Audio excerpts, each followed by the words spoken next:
Do you have a self-care routine? Not a good enough one, I don't think. Oh, so, all right. Why do you think it's not good enough that we could talk about the routine?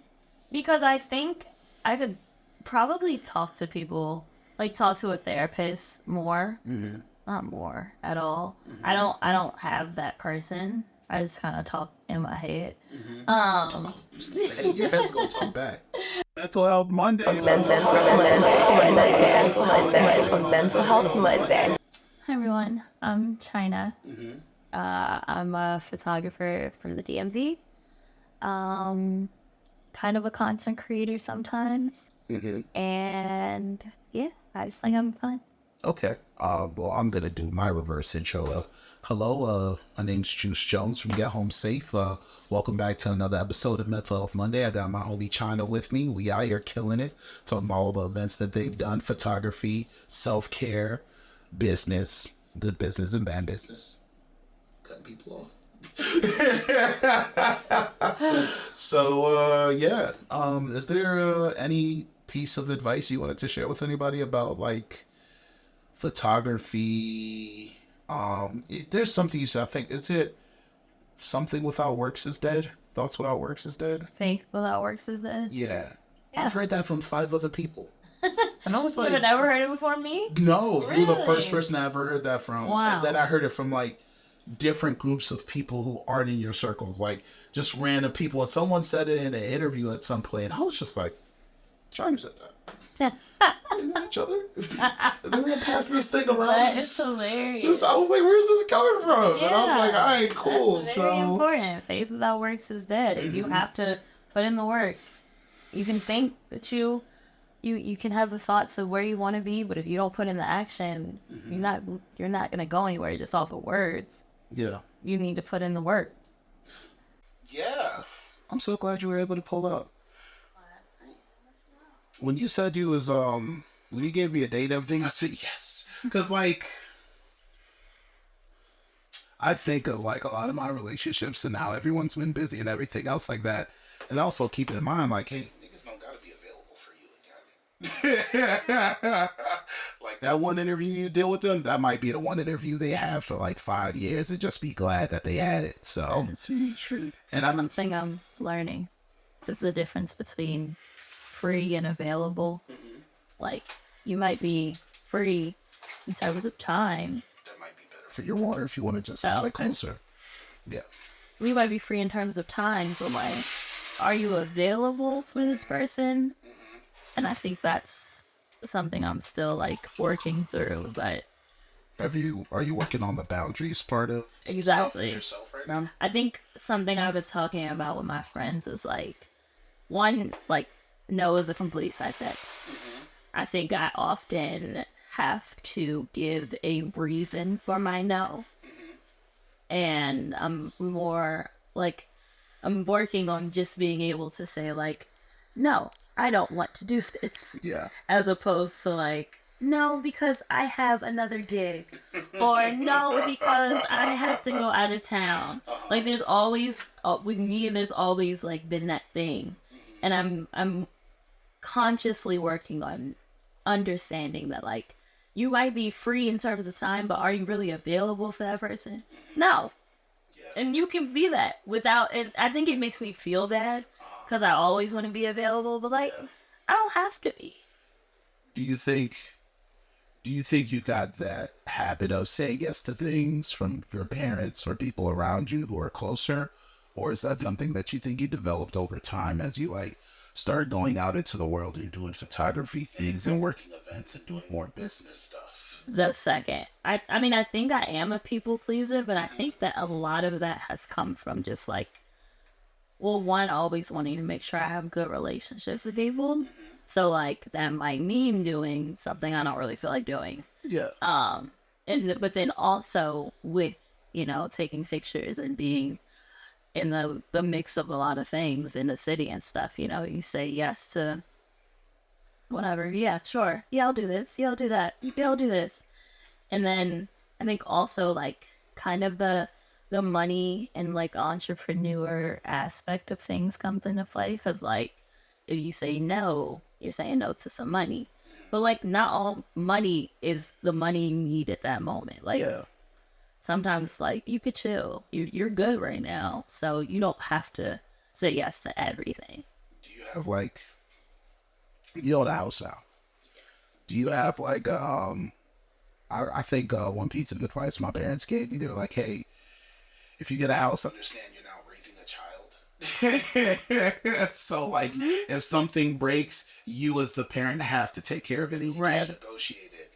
Would you say you having a house now makes you rethink the things that you do say no to, and how much money is it like out to cover stuff? Because there's things you have plans for and things that are unplanned for. Mm-hmm. Do you feel that sometimes changes the dynamic?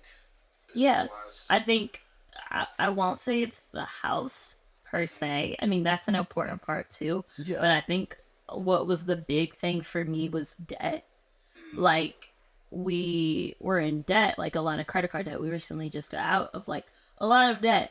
So like, because of that, it was like, I'm gonna say yes to this, I'm gonna say yes to this, I'm gonna say yes to this, I'm gonna say yes to this. I don't care. I'm just gonna keep working until we get out of debt. We paid off $18,000 in 10 months.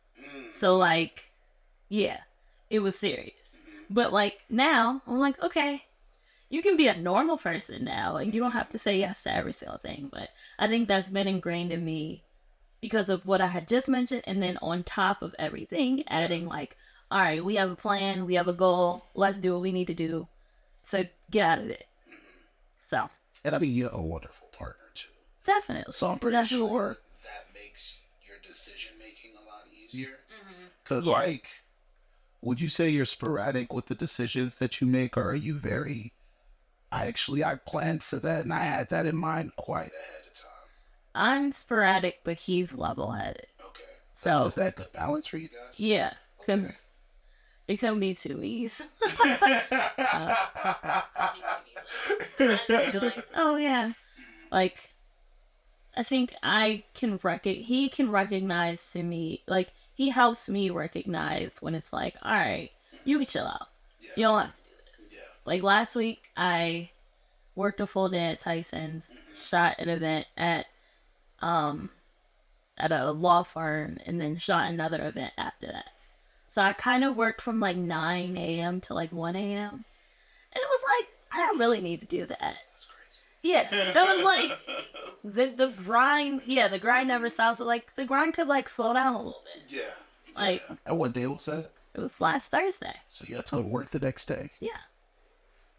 Did you work from home the next day? Yes, I did. Okay, all right. So I am blessed with having like a hybrid, mainly remote type of job, but I still was like, why not do that? Because then I'd edit all the pictures and and still work my 9 to 5. Is there pressure as a photographer? Is there pressure that comes from I have to deliver as soon as the job is done? Yes, is the word pressure, I guess. So I think for a while I was not on that, but I think that helps when it comes to the rapport with your clientele, because if I can produce a good product in a quick amount of time, that helps them and helps me, because they're like, oh, Chynna's turnaround time is crazy. Like, let me hire her again. So it's like a balance. I think because I remember like when I first kind of started, I didn't know how quickly you would need to have turnaround times for things. So it would be like, I might take a week or two. Then I'm like, you don't really need to do that. Once you get like your workflow down, like, oh, I could just do, a day, a couple hours. But I think okay, now that I'm saying it, yeah, it's pressure, but you just have to kind of learn how to manage it. Okay. Yeah. I can't believe that motherfucker flew in your face. And Your talk. Wait, where did it come from? So how do you practice setting boundaries as a photographer when it comes to the business side? Like, are there 3 things that you think of when someone reaches out to you for business? I think about how much time this is gonna take me, not just like to do the photo shoot, but like a 2 hour a 2 hour event is different than like a 2 hour portrait shoot. A portrait shoot, you gotta take more time because the post processing matters, in my opinion, more than like an event. An event is very important, but it's kind of easier to like it's easier to have edits all kind of have the same vibe, whereas with portraits I think I take a little bit more time because it's people's faces. So I think about like the time it's gonna take me. I also just really am starting to think about like, is this something I want to do? Like, is this something that I can pass on to somebody else? Because I've like grown a network of, you know, creatives and photographers that I know. So someone else. Maybe somebody else wants to do this. Maybe this is up somebody else's alley. Like, I think a couple of months ago, somebody reached out to me about like an Irish fashion show or something like that, and I was like, I'm not interested in the slightest. But I was like, maybe somebody else wants it. So I asked other people, like, does anybody want this gig? And I was just like, this doesn't interest me at all. So, you know, I think that's another thing. Third thing, it's time and if I want to do it. And then I guess like the person that's asking me also matters. Okay, tell me more about that. I think it just kind of, whoever, because I've like been able to develop a rapport with different people, like sometimes there are clients that I work with on a regular basis, so it's a little easier. Like I've worked with them, I know their business style, I know, you know, it's not gonna be no drama, no nothing. Whereas a new person, it's like, who are you? Like, who are you? I might look you up a little bit just to see, because I don't know, you know, people just like hit me up on the email or a DM or something like that to just say, hey, can you shoot this? I'm like, I have no idea who you are. So that's important to me. Okay. It's just like knowing who people are. Would you say practicing these things kind of keeps it interesting in terms of the job that you do and what you look forward to? Yeah, I think so. Because it's, you know, I think because I have somewhat of a niche, but I think that because people are always going to need photographers, they're just going to reach out to who they know. So that might go from shooting a sorority event to shooting a festival to taking baby pictures to taking pictures of a wedding. But I think also with that, you know, you still are able to put into practice like what you don't want and what you do. So like I have done newborn photography and I don't want to do it again. Like you know, like huge kudos to anybody that does that, because it's like that's grueling and it's hard. And I was just like once I feel like you dip your toe in, it's like, all right, I don't want that. But with photography, it allows you to be able to kind of dip your toes in and see what you like. Like I've also realized, I think I talked about this last time about shooting weddings. I was like, it scares me. I think I'm still okay with being afraid to shoot weddings, but I can do engagements. I like engagements. They're fun. It's enjoyable. What's scary about weddings? It's the moment. It's like I can't mess up. I think I'm too much of a perfectionist to mess something up. Like what There's room for error. Yeah. What if my memory card just dies? I don't know. Yeah. I think I just really think the worst when it comes to weddings, just because like I love and I'm just like, if somebody messed up my wedding day, I would die. I just thought about a memory card failing in the middle of the cake being cut. See, exactly. Middle of like the first kiss. Ooh, has that ever? Well, that's never happened to you. I'm not gonna assume that's never happened. But have you heard stories of that happening to other photographers? Maybe not the first kiss, but I've definitely heard of people that like something happened with their memory card or their camera on the day of a wedding, or their batteries just stopped working. Something crazy, you know. And that's, I mean, you always have to be prepared. But like, what if your preparation is still not enough? I don't know. It's so scary for me. What's it like being someone who's responsible for capturing the moment? It's a very important job. I think it's something that I don't take for granted, and that's why I like to put so much into my work, because it doesn't really matter what it is. Like I was talking about, an event versus a portrait versus whatever. Like, regardless, you're there to capture a very important moment. And I think that that's like something that I will never take for granted, because people are entrusting me to showcase whatever it is to allow them to showcase whatever it is to the world. So I think that's pretty important. When it comes to other folks that you kept in mind for these opportunities, what characteristics do you look for that let you know, okay, I can trust this person with work for clients I've developed a relationship with? Take your time. Sorry. I was I had some issues. Okay. So I'm thinking about people that are more positive. But no, it's if I've worked with you in the past, I think that's pretty important. If I see the quality of your work is also important. But like, sometimes you really are just taking a gamble just based off of how you think someone is, and it might not work out, and that sucks. But I think that just allows you to just kind of like build up your one circle of people. And sometimes I want to expand, but it really just, I have to know the person. I don't like just like, here's some people, here's like a videographer from the DMV. Here's a photographer from the DMV. Like, I want to know you. I want to know how you work. I want to know that you're a good person. Like, those are important to me. So I would hope that would be important to a client as well. That's awesome.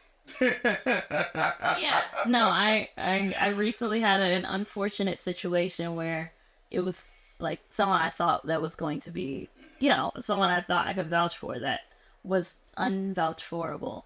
And they might be going through something. But I think that just kind of got me back in my, like, I need to have this circle of people that I can trust and that I know and that we're all good. So I think I just had a similar situation with one of my editors, and we're cool. Him and we sat down and we talked, and I'd rather believe in you and hope you don't disappoint me, but if you do, I'd rather go through the experience of I learned my lesson from you than just assuming I didn't give you a chance. I knew you was gonna mess up, right? Yeah. And with this person, they do great work. Mm-hmm. That's like never the question. What happened was they were going through something and they just MIA'd for months. Yeah. And it's like, sounds familiar. But for me, it was like, look, you can't do that. And the reason you can't do that is because last time you did this, I said, this time around, I'll be understanding. But if this happens again, I'm not going to be able to make space to do work with you again, because I can't risk that, especially with the work that I do, where people are expecting consistent stories. They want to learn when it comes to mental health and wellness. And if I allow you to stand in the way of that, I would be doing myself a disservice. So they did it again, and it was like right around my birthday. And like, it was really hard for me to not take that personal, because I talked to my partner about it. Your partners, I don't know about you, but my partner, she's really good at being way more pissed than I am about certain things. I think it's switched. He was a more low light one. I'm gonna turn up. Yeah. That's where I was at.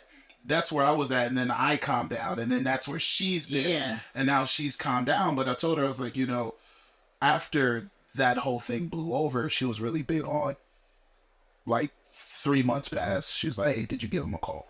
Did you see what's going on? I was like, well, I tried to do it before and they didn't answer. She was like, yeah, I know. Yeah, we're pissed, but call and see what happens. Got on the phone with him. I think, what are we in now? Right now, August. Got on the phone with him in July, right after July 4th. And he was like, hey, I'm sorry. Yeah. And he was like, I know we won't be able to do work anymore, and that's fair, but I'm really sorry about how that turned out. And for me, I was like, all right, cool. And like, what I did was, we had to talk, I said all the things I need to say. Hopefully you got to say that, or you had the relationship with a person, you got that off their chest. And then I reiterated and let them know we won't be able to work together anymore. But what's going on with you? Because it's like, just because we don't have the business relationship, that doesn't mean we can't still be friends. And I'm really big on, I can keep a relationship after the business side ends, because I usually build most of my work relationships with friendship in mind, or at least caring about the person who I do work with. So for you, did you get a chance to have that opportunity, or was it just like, fuck 'em? I had the opportunity, but the Not everyone person deserves that. did not understand why I was frustrated. Really? It was I don't see why you have an issue with me not delivering work when you were the one that put me on with this person. That's not your problem anymore. Do you think there's a problem with people not keeping their bar or meeting your bar of expectation when they take on work from you? Yeah. I refer people that I trust that their work will be as high of a caliber or similar caliber as mine. Yeah. So if someone asks me for recommendations and I provide those recommendations, it's based off someone that I'm like, oh, this person does good work, or, oh, I know this person is interested in getting it more into this field or getting more into this or da-da-da. Like, I can vouch for that, at least to a certain extent. Yeah. So it's kind of almost like you're taking my kindness for weakness, but kindness isn't really the right word. It's more so just like, it's like you're taking me for granted. It's like a naive moment. Would you say that? Because you understand who the person is, but you may have missed there were a couple of stones that you didn't turn over. Yeah, I don't think the relationship was close enough that I was in the mix. It was more of a creative professional relationship. I've seen you do good work. I know you do good work. Yeah. But, I mean, honestly, there's probably more things going on. So the fact that you called the person that was like, hey, what's really going on? I won't be doing that. But I know that there is something obviously going on. So that does help me recognize that, people make mistakes. People are not perfect. People, mess up. Yeah. But I think just being able to take the accountability is the part that, if you don't have that, then I don't really want to talk to you. We can't. Now, granted, for that relationship also, I've done work and known that person since 2018, like very intimately. You feel what I'm saying? So I think if that wasn't there, I wouldn't have picked up the phone to say, hey, what's going on? Yeah. This is more of a year long. Yeah, you could find a year anywhere. You could find a year anywhere. Exactly. For anyone that's able to stay around you like over 3 years and still be consistently good, may have dropped the ball here and there, but you've consistently been that. Right. That's fine. And that's just why I have a circle that I've continued to maintain. Like, I don't necessarily, I wouldn't call it like being standoffish. That's not the right word, but like I branch out professionally, but don't necessarily always branch out personally, because I just don't want, I don't need to muddy the waters. And I think that like, I have a good amount of people that I can vouch for, that I've had those like 3, 4, 5 year relationships with now. That's like, that's who I'm sticking with. Also, keeping that circle tight isn't gatekeeping. And I think a lot of folks confuse folks like you who do photography and are in those circles of like the Broccoli Cities, the what's the name of the one that's down there in Miami? Rolling Loud. Yeah, Rolling Loud. The ones that you do in Philly and everything else. I think they conflate that. Also, something in the water. That's a little resume drop for everybody. I think they conflate you have that opportunities with, you will only share that with those people. But people don't keep in mind that if you get recommended for the job, there's a certain expectation these companies have of the people that they work with. And I can't afford to give you an opportunity if you already don't have the standards of being on top of yourself and delivering, and also creating less opportunities for anybody to question your work or your work ethic. Right. Yeah, 100%. And I mean, I think also people might think that, might have the thought of, okay, well, if you keep it in the family or whatever, like how am I ever going to be able to get put on or something like that? And I think that's like something that I don't necessarily wrestle with, but I think it's a thought in the back of my mind that people might be like, how am I supposed to get put on then? If That's not your responsibility. right. And another reason I say that's not your responsibility, and I mean, this may sound mean, but like, you earned your right to be on those stages with everything you referenced in the last sit down we did over on If You Build It, when it came to like knowing J. Cole's words from top to bottom for any track, right?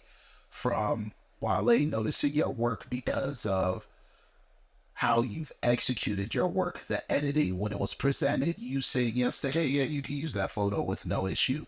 That puts you in part line. You weren't thinking about that. You were just like, nah, this is cool that these people appreciate my work. Use my work however you see fit. And then you consistently, I wouldn't even say going out of your way, creating opportunities for you to go to festivals in Philly, taking photos, and then coming back to like your friend's house or your family member's house to like get back on the computer to do work on the trip going back. The companies, they listen and they watch and they know who you folks are. Yeah. And I think it's unfortunate that a lot of people aren't willing to pay those prices here and there and understand you're not here just because you've been here long. You're here because you do put the work first. And there's an actual balance to when you show up to do things, they know you just out of habits, you have to deliver. You don't have a choice anymore. Yeah. Everything you said is 100%. And I think that's something that you said about it not being my responsibility is also something I might tackle with in my head. Like, you know, you might feel like, oh, I want to be the big sis type thing, you know, that give off that type of I've been here for a while kind of mentorship. And I do provide that as I can, but you know, you can only do but so much. And then also being a mentor, if you're a mentor to everybody, that means that like not all the mentees are going to get the big opportunity. Right. So like, for example, for you being a mentor and for you wanting to be the big sis, I think there may be 3 questions you need to ask yourself going forward, if you don't mind me making these suggestions. The first one is, do I have time to really give these folks the quality advice that they need for their work and what would either take them to the next level? That's number 1. Number 2, are the people who want to be my mentors or who I want to help, are they open to the advice that I have?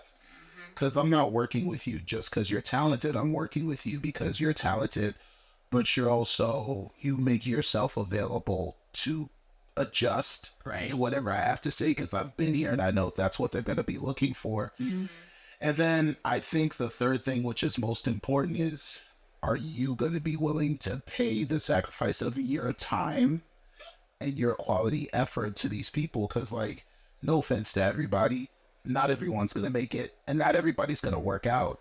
And there's this misconception of, now that I've worked these big events, I'm set for life. And it's like, no, actually, that's just a part of your journey as a photographer. Absolutely. Yeah.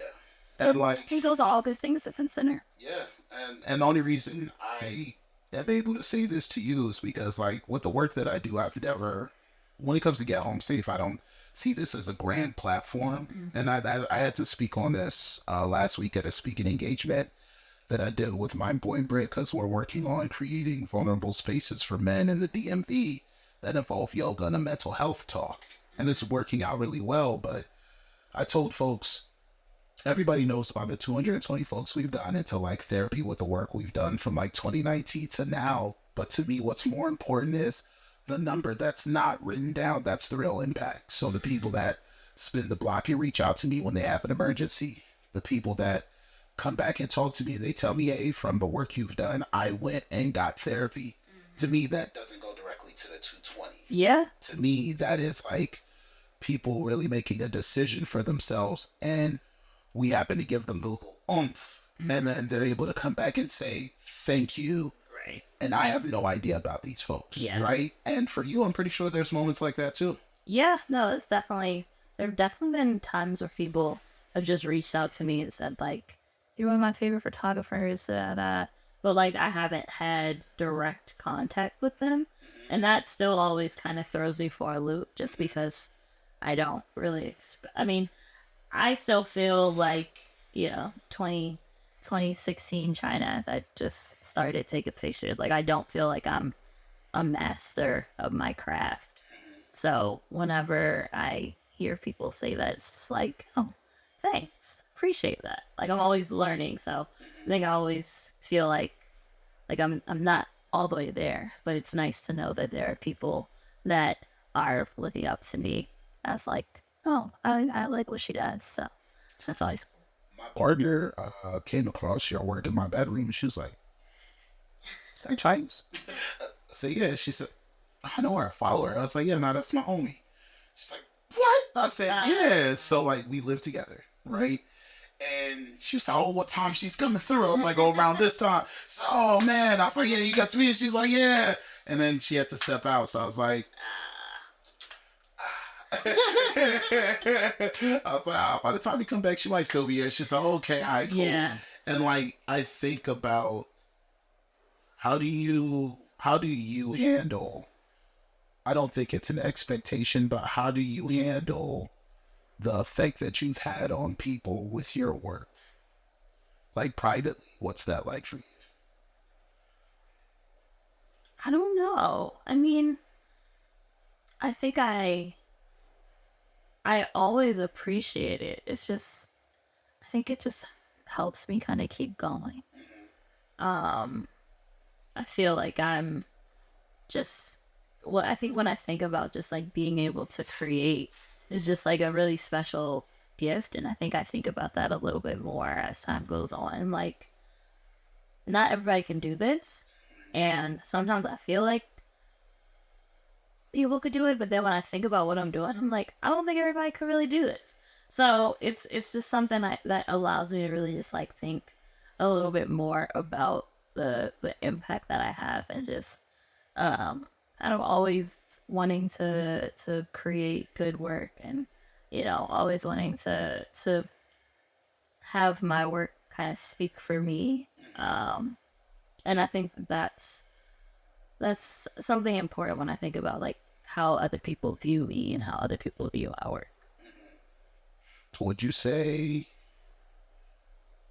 does keeping track of the business ever get stressful for you?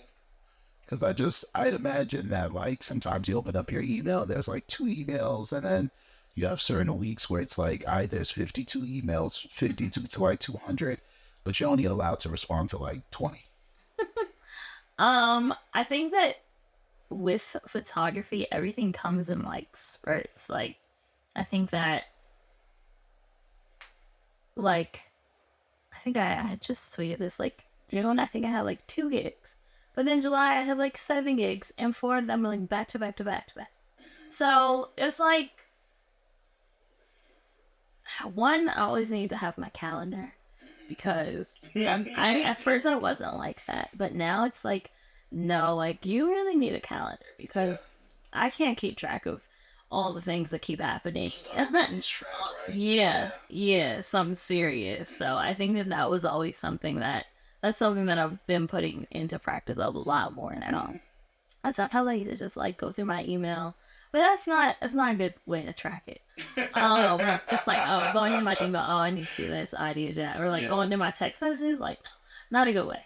Calendars, and then like I think it's also just important to kind of just start tracking like your expenses. Like, this is a business, so when you think about anything that you have put towards the business, so you think of mileage that you've spent. I think those are things that I wasn't really like focusing on a while ago, and now it's like, no, you're doing enough that I think you can, is the business, So I think those are like the business aspect of things I'm still like working on, but yeah, I think those are 2 pretty important things.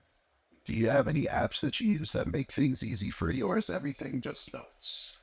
I use Mile IQ to track my mileage. I think that's pretty cool. I use Pixie Set to help. Pixie Set. Yeah, that helps with like client galleries, like to help people choose proofs and things like that. I wasn't doing that for a long time, and then I started looking into it, and I think it helps with my workflow. Like instead of me choosing and this is something they don't like and blah, blah, blah, blah, instead I'll just say, here's the gallery, pick this certain number of pictures, and then I'll edit those, and that's it. So that makes it a little easier, and it takes a lot of the onus off of me, puts it on the client, which is what it should be on anyways. I need to start tracking things a bit more, but like I track my mileage, but when I track my gigs, it is still in notes. I have like what I did, where it was, how much I got paid, who I talked to. So I technically kind of track it the same way it would be tracked in an app, but I probably could figure out a better way. So you're a good note taker, but there's probably something that could do it for you. Probably. Yeah. Yes, definitely. Yeah, because then I'll be like, I'll go through like my Google Drive of all the galleries that I've sent down. I'm like, oh, what did I do? Oh, I did that. This. Okay, let me look. See how much they pay. See how like all that backtracking probably could be done beforehand, but I just need to get into practice of that. I sometimes do things the hard way on accident, just because that's just the way my brain works. But yeah. What makes a client an ideal client for you? Like, I definitely would like to do more work with this client in the future. Ease of, I think an easy client is a good client. What are 3 things that make a client an easy client? I think just being a good, like, personable person and not get on my nerves, for lack of a better way to say that. I think that being, That's the perfect way to say it. Yeah, because, you have to, like, you know. I think just kind of like when it comes to the money aspect, like there's never any issues with that, like deposit ready, and never any issues there. And then also just like I like people that are open to ideas, but also have an idea of what they want. Okay. Like I like to put, I like to put my 2 cents in where I can. But as a photographer, sometimes you have to figure out when you're a photographer and when you're a photographer and a creative director. And I think the lines of those 2 things are a little like, some people think that they're the same thing, and they're not always the same thing. What's the difference? A creative director, so like a photographer is taking your picture. A creative director is like, you should turn your face this. Well, no. A photographer kind of says you should turn your face this way too, but I think a creative director kind of helps plan the vibe of the entire portrait. They control like the ambiance behind what's going on and how that feeds into the visual. Exactly. Or like, this would make more sense if y'all pose like this. Like I was just looking at Jada and Nia Rose. They had just done a photo shoot a couple of days ago, and I saw that Nia was a creative director. I'm like, I can see it. Because, like, Jada takes amazing pictures, of course, but, like, there was, like, a shot of, like, them far back, and, like, the 2 models were, like, holding hands. I don't know. It just was like the whole... Yes. I know exactly what you're talking about. Yeah, and I was great. Like, a photographer is not always the person to have the vision to get to that. And I think that there are photographers that are creative directors that can do it, but I do think that, like, when it comes to creative direction, it is a skill. Yeah. Yeah. So like, I think that's an important kind of piece to think about when it comes to different photo shoots. Would you say creative direction comes more from the vision before it's put into practice? Yes. Okay. I think the vision is what starts it. Okay. I think a lot of creative direction has to do with like mood boards and like planning things like that. Like if you're planning out an entire shoot, I feel like that is the creative direction behind it, is telling people how to execute the vision. Yeah.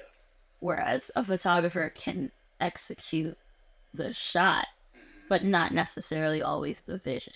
So I just did a sit down with Yogi this year a couple of weeks ago. And the reason I'm bringing this up, I think he's a director right now, if I'm not mistaken, a creative director. I gotta look back at the notes. I've done a lot of interviews this week. Yeah. And I think what you said makes sense, and you may have explained what his job is just a little bit better. And he's very thoughtful with how he thinks. Like, that was one of the first interviews I did with someone, which, like, it was special because, like, I've admired his work for a while. So it was, like, really nice that I got to, like, sit down and we got to have one-on-ones. Right. But I also got to see, as a photographer, sometimes you have to be careful about how you answer a question because, unfortunately, since I don't think you guys get to talk a lot or there's not a lot of platforms, especially in this area, that highlight your opinions, what you say kind of holds true for a long time. And to me, Twitter doesn't count because, like, Twitter moves so fast that it's like you can say an opinion and someone's going to miss the important part 5 days ago with the algorithm and everything else. Right. You might see that 2 months later. Yeah. So how do you feel about vulnerable spaces when it comes to the photography that you do? And the reason I ask is, like, for Yogi, we were talking about what does a vulnerable space for women look like versus men. But for you, I feel as a event photographer, do you think it'd be safe to say that you're an event photographer? How do you set boundaries when it comes to the shows that you work, especially going on road or these bigger events compared to a smaller event? Is there a different approach? Free. And is this in terms of being vulnerable or Safe. I'd say safe for you as a photographer. Because a lot of stuff happens at one time in the middle of all these events. And then it's like, what is something that's like, hey, that shouldn't be happening versus, oh no, I could see how that would happen in this setting, but I should say something to someone. Baker? Okay, we could come back to that one later. Because that one is the thinker. Because, like, I don't know how much, as much as it's like, it's my dream to, like, do event photography and all this other stuff. I sometimes wonder, like, hey, man, are we protecting the people that cover this and bring these things to life outside of the show itself? Mm-hmm. Like, there's safety protocols, don't get me wrong, but, like, most establishments only enforce 40% of whatever the protocol is, if that much, if you're lucky. And you would know. No, I get that. I get that. I mean, I think that gratefully nothing has happened to me ever, and I think I've pretty much always felt safe. I think I always just make sure I'm, like, at a gig, I'm just there to do my job, and I just do my job, and that's it. So I think that sometimes, like, making sure that there's no way to, like, blur the lines between an attendee and a person that is doing their job. So whether that's, like, my uniform and, like, wearing all black or something like that. But, like, even times like that even when I, put into precautions, like, I'm sure there are people that have done that and have not felt safe, or something else ends up happening at the end of the day.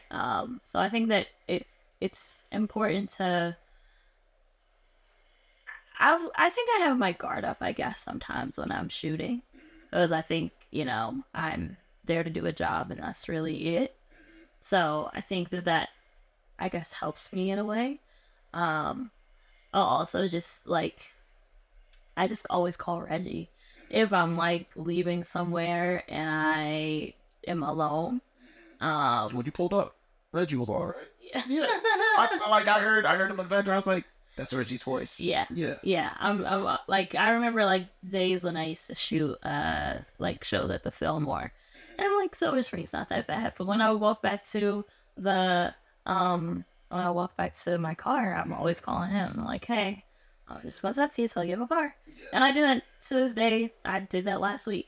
I shot an event at what time did I shoot that? So 1:30 in the morning on 8th Street. Like, I'm gonna call you just to talk, sure that I'm good. So I think maybe I don't feel unsafe because I've always felt like I had someone safe to turn to at the end of the day. And I'm just really grateful that I've never really had any issues, honestly. Yeah. The story is giving he's a good man, Savannah. He is. He's a good man. Definitely a good man. When it comes to the next chapter coming out of the pandemic, everything falling back into place and it being business as usual, would you say the flow of money in these events has been different? And of course, you may not know what's going on the money side, but observation-wise, I didn't realize Broccoli City and all these other events were really happening until my homies brought it up. And I didn't know if, like, maybe Twitter being bought out by Elon, flow of information being different, you got threads now and everything else. Does everything feel more spread out information-wise than it was before? Or as me, as being the consumer, I'm just missing the things that are happening because it's just a lot less?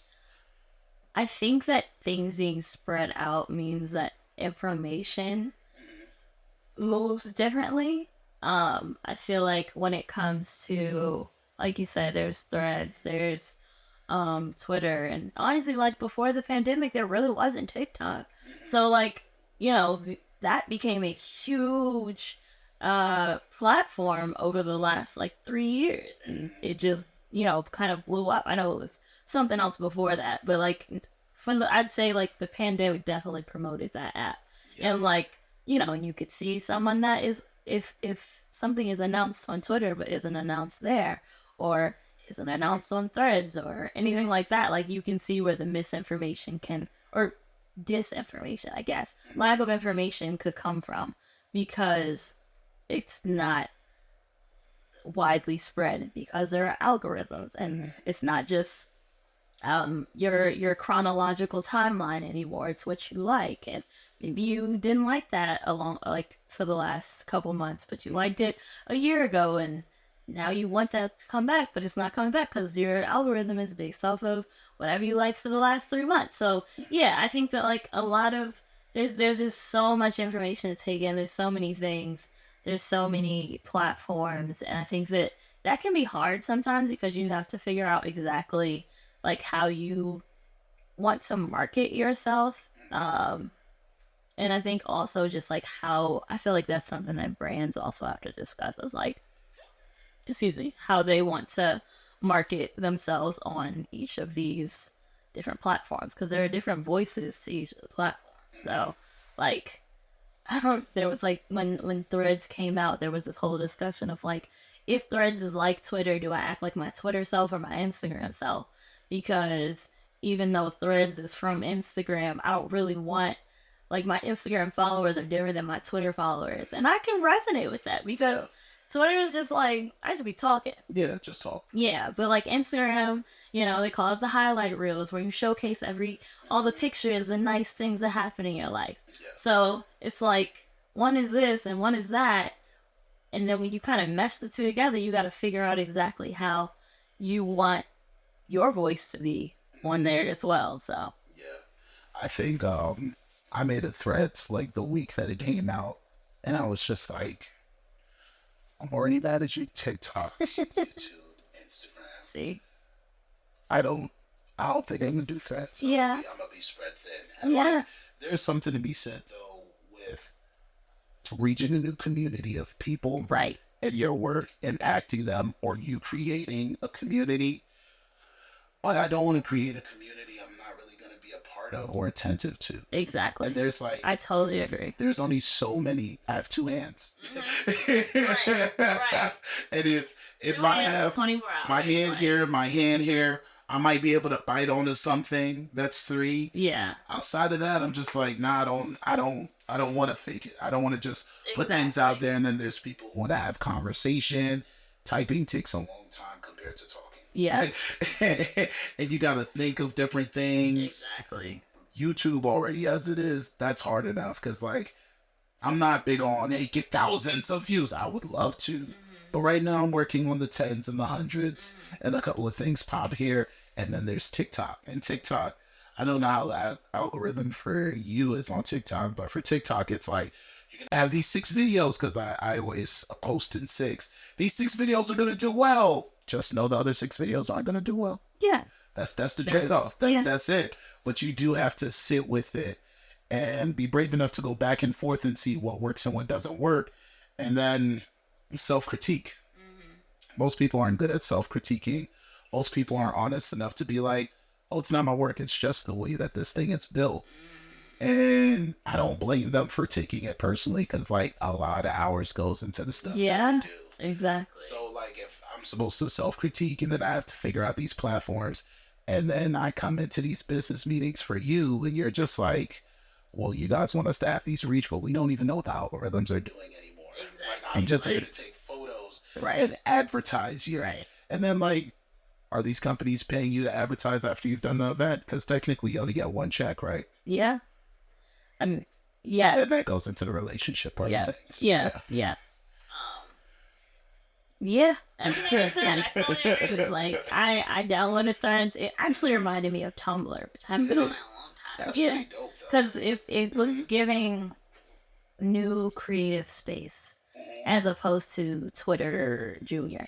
But then I was just like you said, I had downloaded Spill that week. I had downloaded Threads. Oh, what is Spill? Spill I know I've heard the name. is like Black Twitter, and it's, I don't even know. I downloaded it one day. I used it for 2 days, and I was like, I can't do this. It's I feel like it has become like, let everybody get to the next best thing.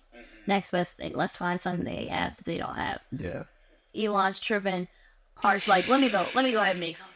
Now they gonna fight. You know what I'm saying? Exactly. Like, so it's always like, let me figure out what the next best thing is. But sometimes maybe I'm just too old. Maybe, heading to 30, maybe it's just like, look, we can't do this no more.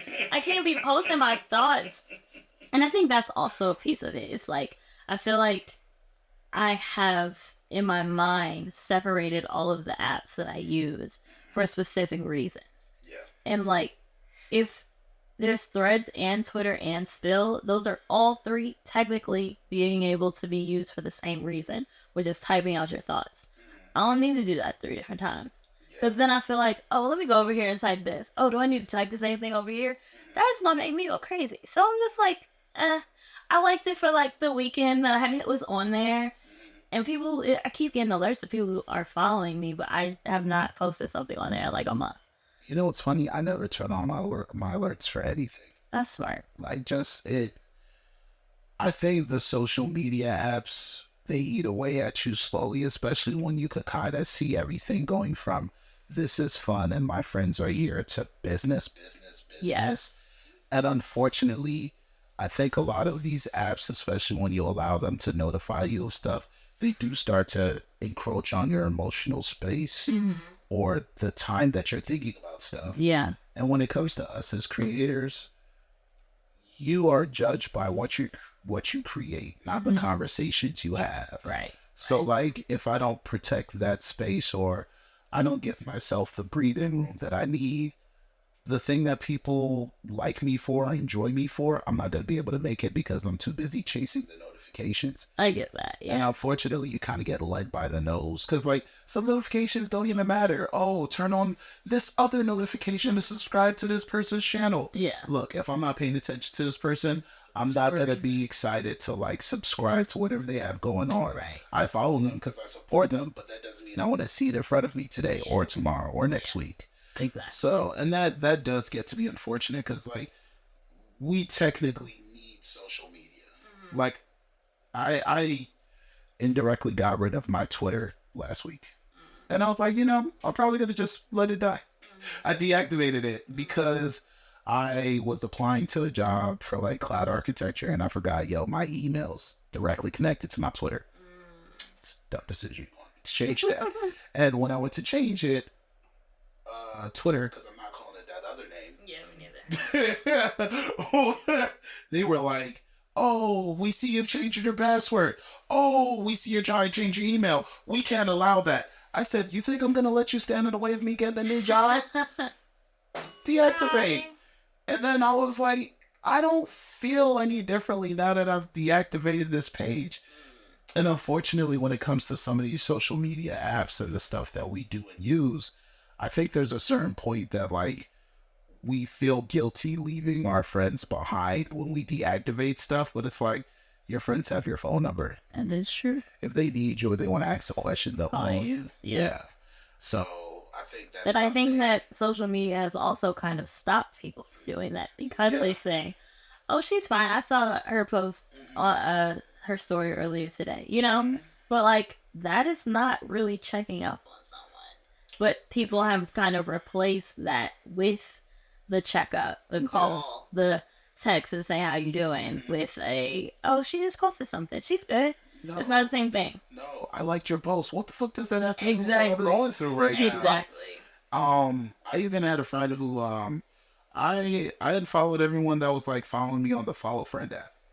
I was just like, you guys don't need to know what's going on, because like some of my friends told me, yeah, you know, I wanted to check on you, and I saw where you were, so I was like, oh, you're good, and I'm like, that's not checking in. Yeah, not. Don't be the parent in that episode from Black Mirror that's okay because they know where their kid is. Right. Like, that's not a relationship. That just means you see where I am. Yeah. You have no idea what's going on. I can be in a car accident right now. Yeah.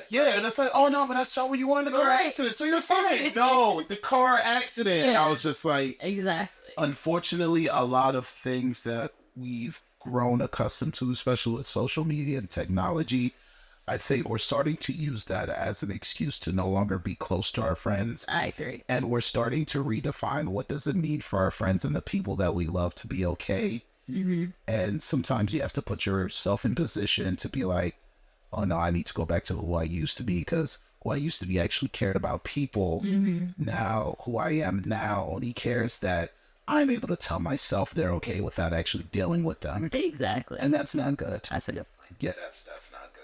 So, protecting your relationships.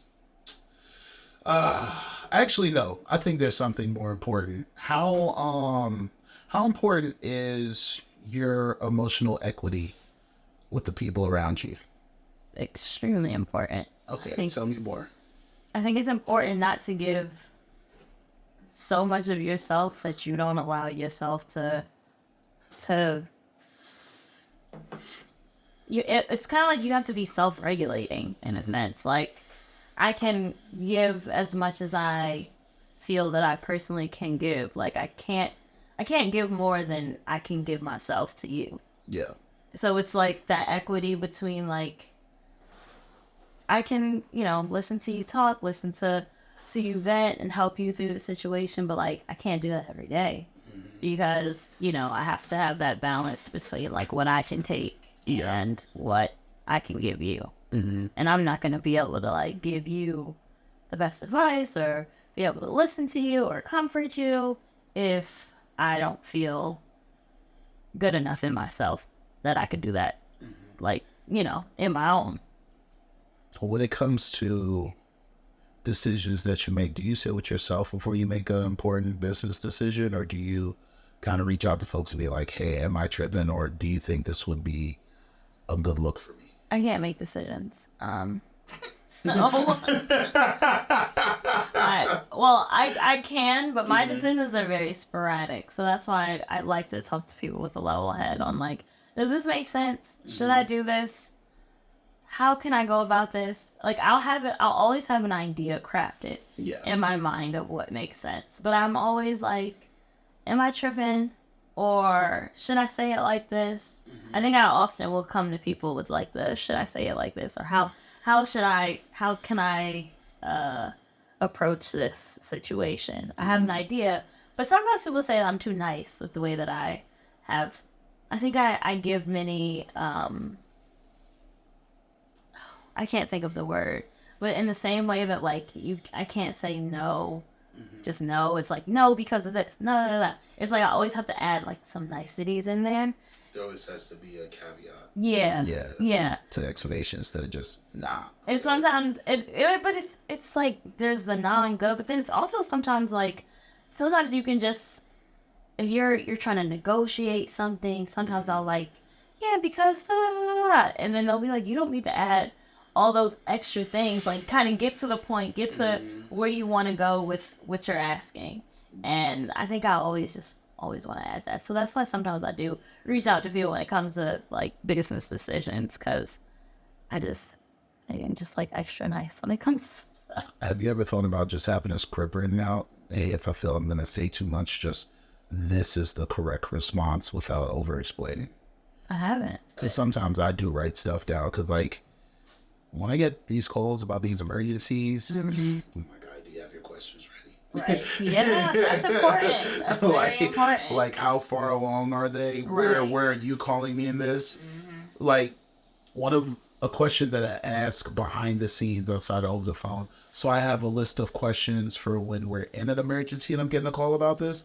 And I have questions for after the emergency because sometimes you do have to check people when they call you for like business related stuff or emergency stuff. And I'm really big on, well, how long have you known about this? Right. All right, if you knew about it that long, why didn't you give me a call a while ago so I could have stepped in before it developed onto this? Because this is the work that I do. Well, I have folks that can do this. All right, well, I had to have a call where I said, yeah, what you're dealing with is out of my wheelhouse because you never let me know about this until now. So that is a 911 call. I can't do anything for that anymore because it's too far along. Maybe you put that out there a little more. Like maybe that's why I did the video today. Yeah, that's what I said. The video's editing. Yeah, that's what that was today. I was this is when you call 911. Yeah, this is when you call. Yeah. Don't do this before you do that. Like I'm always trying to give advice, and I think what I'm trying to avoid is I don't want to be preachy. Right. I'm very knowledgeable on stuff because I've been here so many times that it's easy to cross the threshold and you become the preacher, the top of the podium every single time you talk. And I'm like, no. Yeah. From these situations, this is what I've observed. This is what happens from time to time.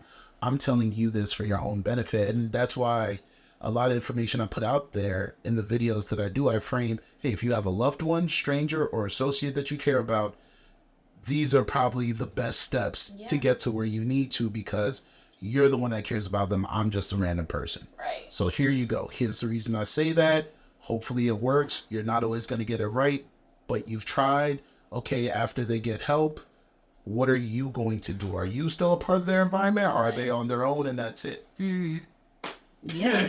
Those are all really, that's very important. Yeah. It kind of all goes back to like setting the boundaries and like letting people know what you can help with and what you can't.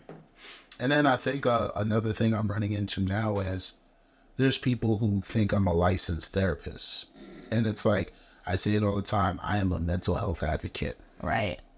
Yeah. Mental health and wellness. I'm advocating for both those things. That's what I am. Now, if I've done an event that's so great or I've given you advice that's so life-changing, you think I'm a therapist, I appreciate that. But here are therapists that you can work with that I've worked with that I could connect you with. Like the speaking engagement that I did on Saturday, I had 3 people come up to me. 2 people asked me, what insurance do I take? And I was like,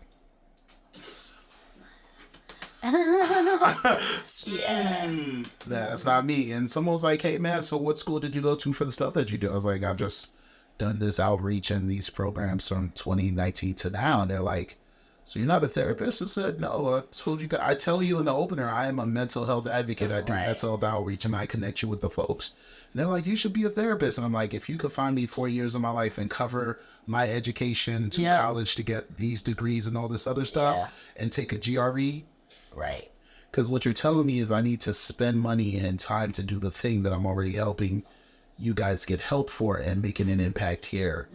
And I think it's, and I don't know if this was ever this way for you when it came to photography, but I don't think you could learn everything in school. I think for your photography journey, that was awesome that there was a dark room. There was a collective of people that came together for the photography and everything else they put together. I think it's awesome that you did your work on a phone. Yeah. Yeah. And everyone needed a camera to catch up to what you were doing. I think that's awesome. But I also think that there are pockets of information and moments that you've learned from being outside the classroom up to this point that have taken your work so much further than what you learn in school. And school is necessary, but like those moments. School is nice to learn the basics, but I didn't learn any digital photography in school. I learned film photography in school. So like that helps to help you understand the technique of what digital photography has become. But like everything since I bought a digital camera almost 10 years ago has just been like, oh, I'm gonna figure it out. Oh, let me look at this. Oh, let me watch this YouTube video. Or, oh, let me... Thank God for YouTube. Thank God for YouTube. Thank God for YouTube. You know, I remember like you were talking about the group of collective of people, the Street Meet DC. Like I remember when I was first learning to edit, and I remember someone had specifically talked about like color calibration. They were like, yeah, that's the GOAT or something. I think it's called color calibration. It's a setting on Lightroom. And I was like, I don't even know what that is. So I just scrolled down the Lightroom and I'm on the little panel, and I was like, oh, I've never even used this before. So like all that type of stuff like doesn't always necessarily come from school, like you said. Like that was just a word of mouth. It was on my voucher for something that they use, and I never even seen it before or used it. And then I was like, oh, this is kind of cool. Like I see how you can do this, and it really just all comes from either watching videos or hearing people that I know talk about something. Yeah. I think, or seeing something and seeing, can I do that? Can I figure out how to make that? Or like, can I figure out how to create that? I think that's the like other thing that's like how I have navigated digital photography and getting to where I am now. When it comes to your work as a photographer, how important is it to surround yourself with other photographers and sometimes surround yourself with photographers who do a different brand of photography? It's important. I think I really like exposing myself to different avenues of photography, because you hear and learn about different things that you just might not deal with. Or, you know, like I think at one point I was just taking pictures. I wasn't doing events, you know, I was really doing like street photography, lifestyle stuff. And then, like, you know, I might go to an event and I see somebody with a flash, like a speed light, and I have no idea how to use that. You know, this is talking about years ago, like, no idea how to use that. But then, like, oh, maybe I need to get that and see how that works. And I think, like, that, like, learning from other people just allows you to continue to build your experience up and build your repertoire of things that you can do, because you can hear about how, oh yeah, when you're shooting this way at, you know, a wedding, you want to have, I don't know, like different techniques that people might be talking about. I feel like when you hear about that, it might not be something that you are used to doing now, but it might be something that you could pick up later, or something that, you know, feeds into something else that you plan on doing.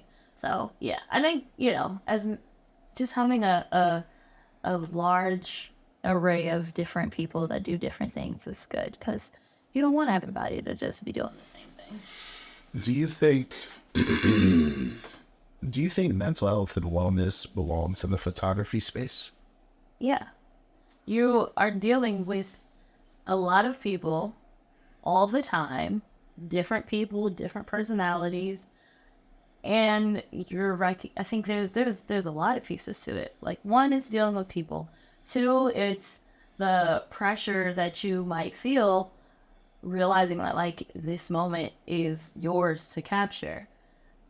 Three, it's like the business piece of things, entrepreneurship. I think that's a huge part of, you know, why some people might struggle with being photographers, is like that, like, pressure to always say yes to things, the pressure to, you know, figure out exactly how much you want to charge people, the pressure to collect money when it's time to collect. Like, I think because photography is such a people-facing business, like, mental health is super important because that can get draining at times. That can be tiring at times. That can be a lot to deal with. And I think being able to talk to people about how you're feeling, being able to talk through situations, all that's just really important.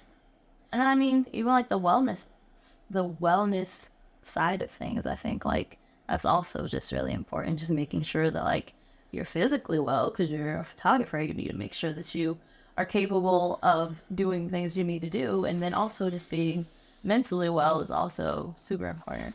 Do you think I should do stuff in the photography community, like sit downs with like collective of you guys at different points to be like, hey, we need to do a check-in with you guys? Do you think that'd be beneficial?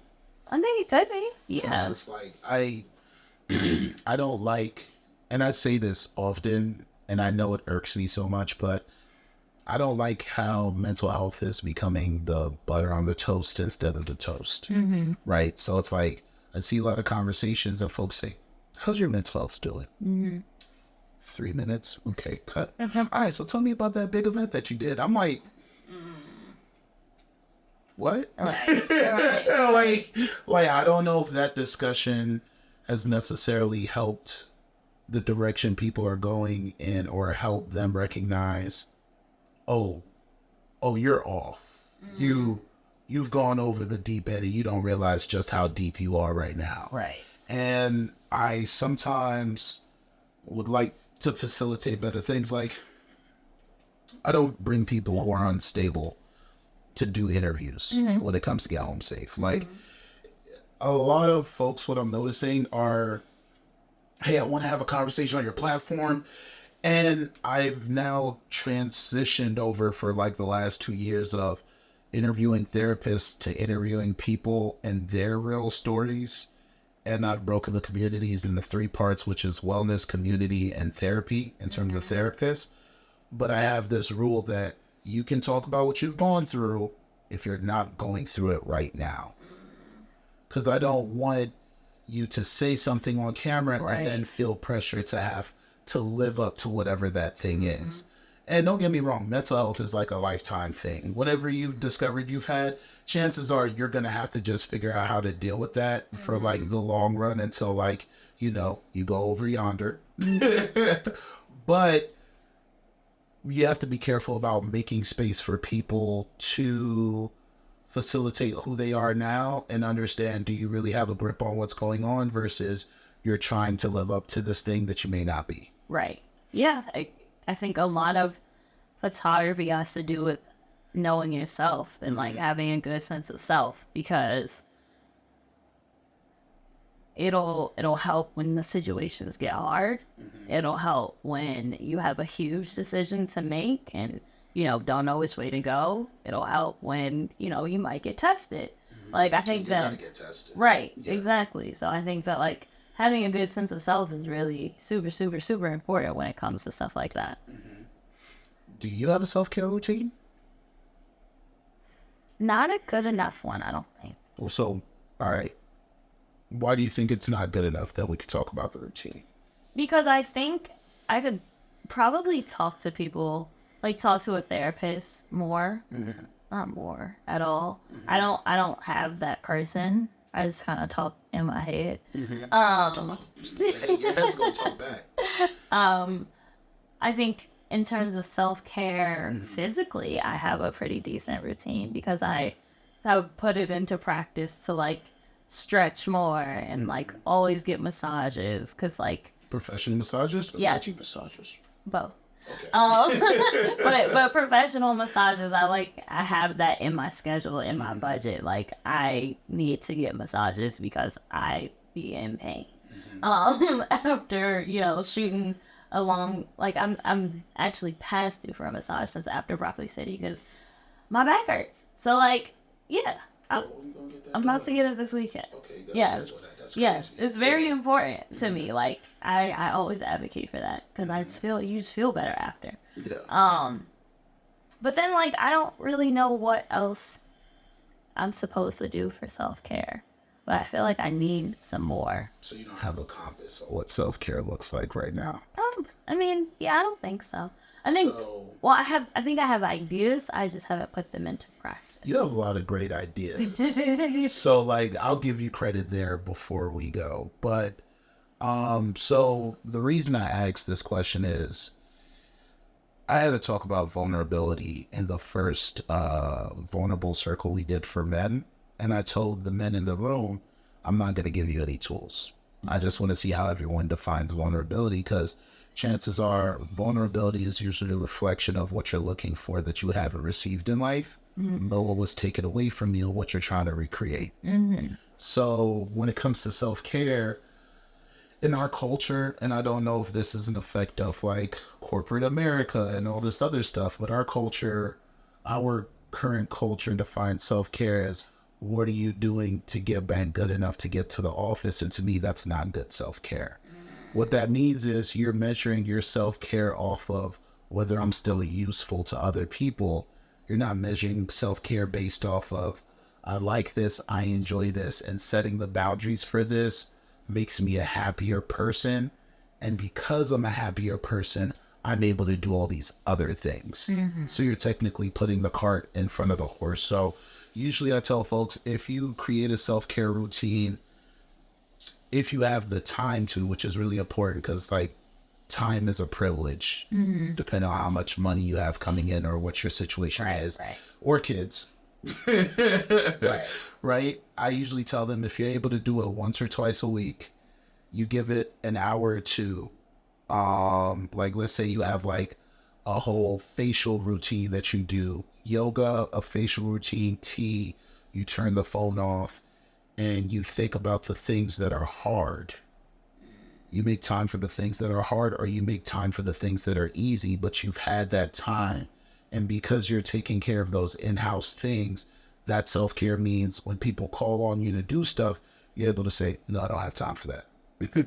Or you're able to say, actually, yes, I have time for that, but I'm only available from here to here because after that, I have to go. Right. So I know for me, self-care is like sometimes I'm just unavailable. But if my friends hit me up, I will give you a whole great explanation as to why I'm not available. But if you hit me up next week or keep me in mind next week, I'll do the best that I can to make time for you. That's a promise. Right. And that's what self-care looks like. Self-care is doing what you need to do for yourself, because like if you don't do it for yourself, who else is going to do it for you? Yeah. And that's just what it is. That makes sense. So like I think it's okay to not have a good routine, but it usually starts with what do you like? Why do you like that? And what are other things that are reflective of that? And do you have anyone you could do it with, or would you prefer to do it by yourself? Yeah. Okay. Well, then maybe I do have, I don't know. I feel like when I think of the term self-care, it gives like, It's been monopolized. yeah. So maybe that's like, I do have a facial hair routine that I really like doing. And I was just talking about my skin yesterday. Like, it was feeling Do you see how your very pitch nice. is getting high and you feel your energy going up and you get excited for that? Yes. Yes. That's what self-care is supposed to do for you. It's I really enjoy doing this thing because it brings me joy. Yeah. Self-care is now starting to be framed as, well, we got you the therapist, so that's self-care. No, that's therapy. Right. Therapy Okay. is hard. Yes. Or sometimes therapy is enjoyable because it's helping you go through a thing. That's why people view yoga as therapy when that's therapeutic, which therapeutic is the process of. Therapy is when you're actually like in the moment trying to find what is the thing to get me better, and then you figure out the therapeutic way to get there. Got you. Yeah. Well, like things like that. I really like going to the pool now. I'm discovering that like the water is just like very peaceful for me. Yeah. So I think that's something that I'm covering a bit more. But I think one thing I want to put into practice more is like turning the phone off and putting the phone down, because I think I'm very always like in the mix, not just like physically, but also like when I'm just chilling. And I think that's something that's going to be hard for me to put into practice, but I need it. Like I need to just like sit and be with me. Do you feel guilty when you see missed calls? It depends on the person. But I think I do always make sure that I call these people back. Yeah. Yes. I had to learn to feel less guilty for missing a call. I was like, man, oh, I missed this. Oh, I missed that. Oh, God, I should have been there. Yeah. And it's like, no, you shouldn't have. Yeah. There's a reason you missed the call. You ain't have it. Right. Just hit them it. up. Yo, my bad, I missed it. Yeah. Move on. Like, because there's certain points in your life where feeling guilty, who has that ever done anything for? Right. Or especially if it's like you're dragging out the guilt. Mm-hmm. And guilt doesn't like to be milked. So Yeah. that's one thing that I'd say. And I think another thing when it comes to self-care is like, self-care is the practice of putting you first. Mm-hmm. And sometimes self-care is reorganizing your priorities and understanding what's actually important to you. Your job's important because it makes money and it pays rent, but most people's jobs don't love them back or appreciate who they are. Right. So your job technically shouldn't be related to your self-care. I see that. Your self-care is about like, if you're an oatmeal person, why do you like oatmeal? What memories that connected to? Okay. And I actually had a really sad moment with the person that I sat down with where like I was giving them advice on what they need to do for themselves. And I was like, damn, man, you, this list is kind of nice. I was like, I don't know if half this list is in your life right now because you've been so busy working. Right. And it's like, all right, with a lot of the outreach you've been doing, you may need to sit back for me and reassess, hey, man, are you giving people great advice and not treating yourself the way you deserve? And I'm like, ooh. So it's like, even in doing this work, don't get it twisted. You could easily become the person that you're helping. Right. That's very true. Yeah. I think that's very true. Yeah. Yeah. And, all Traveling. right. Traveling. I like to travel. Okay, tell me more. That's fun. Tell me more about travel, because you do light up when you talk about your trips. I like to go on trips with friends. I think self-care is enjoying time with the people I love, which kind of sounds cliche, but like just being able to relax and get away from work. Honestly, get away from photography sometimes too, because that has become work. So like if I'm traveling, I'm not bringing my digital camera. I might bring a film camera, just chill, walk around with and capture things. But it's not like I think self-care is taking things less seriously for me because everything is very serious. Yeah. And everything is work and we got to get stuff done. So like just being able to have fun and have a good time is like self-care for me. Would you say it's amazing that you're still able to love photography for what it is, and you happen to just adjacently live dreamlike moments every now and then? Yes. I often think about that. Just like, I know I've said it before, but just like the person that I would never think that I would be here 8 years ago when I took those first pictures of Broccoli City. Like, just on a whim, I was wearing a kimono. Like, I didn't even have one. I was wearing jeans. Like, you don't wear jeans to shoot festival. But like, just thinking about that person, and I still don't know how I've gotten here, but that's why I always just say I keep going. Because it's just like, how did I go from, just taking pictures at concerts with my phone to like taking pictures of these people right here. But then it also just kind of, I still kind of can go back to like why I love this in the first place, which was like music. So like last week I went to the Drake concert by myself and I had like the time of my life. That thing looked lit. Oh my gosh, I had the time of my life. It was so fun. And like 21 Savage was having issues with oh, I know. his microphone. I heard that was like a really big deal. Yeah, because he did like one song. Isn't that? Yeah, that's done, but keep going. Oh, I he can did just it. move this one over. He did one song, like one or two songs, and then it said pop. And I was like, what is going on? Wait, it said pop? Yeah, it was like a loud noise, but not like, it wasn't like a time to run kind of noise, but it was just like, what was that? And then we couldn't hear him anymore. And I was like, and then they were like, 21 Savage will be right back. we gotta go get him straight. So it took like 20 minutes. 21. Right. You should have said 21 minutes.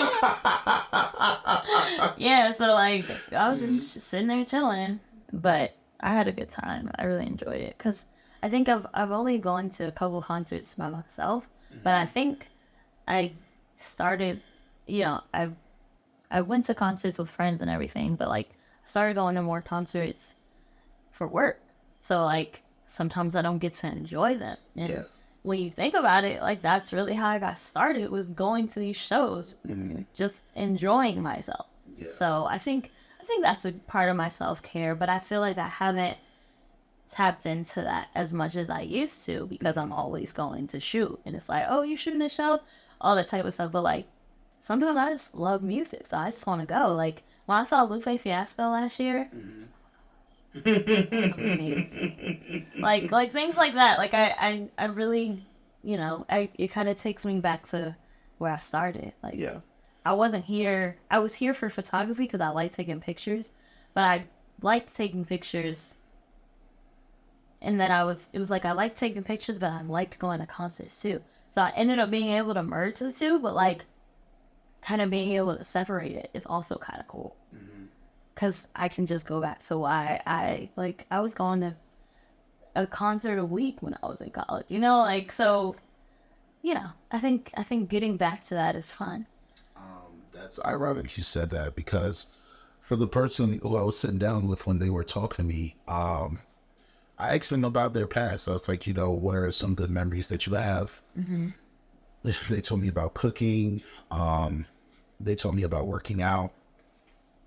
And they told me about playing video games and how important that is to them. And I said, okay, in your life right now, knowing that those things make you happy, are you doing things or putting yourself in position that recreate those moments so you can have more of those moments? They said no. And I was like, why would you ever stop that? Yeah. Because I told them, I was like, life is hard. I'm not going to ever say, oh, no, there's things where people are going through worse. That's not what this is about. You're not going to give a fuck about those folks. You don't know them, right? But if you don't put yourself in position to have joy in your life, joy takes practice as much as misery and sadness takes practice. Exactly. So unless you're practicing those things aren't going to get better if you're waiting for them to get better. Only you have control over that. So like, let's do the things that we could control and change these things here and there bit by bit as you figure out how to get help for yourself. And then after you get help for yourself, if nothing's working, at least you tried. Right. And it's been about 3 weeks and that person's smile is brighter. Aww. Their partner told me they're getting a therapist. And I really kept in mind the 3 things that they told me and the goals that we've set for them. And I see them slowly making a change to their environment and making a change and getting a therapist and making a change and understanding that there's more for them to live for. And I'm just like, wow, it is. Cause like, I don't expect the work that I do to work. I go in there, hoping that I don't fail. Right. But I work feverishly. I work as hard as they work. And when they stop working, I'll lift it for a little bit and figure out what we could do in the meantime. So, it means a lot that they're able to give their best. Cause I usually tell them at the end of the day, I'm just rooting for you. Yeah. That's all this is. Exactly. So, I got the pom-poms ready. Well, some people put in the work and some people drop the ball and offer refunds a month later. Who am I to judge? All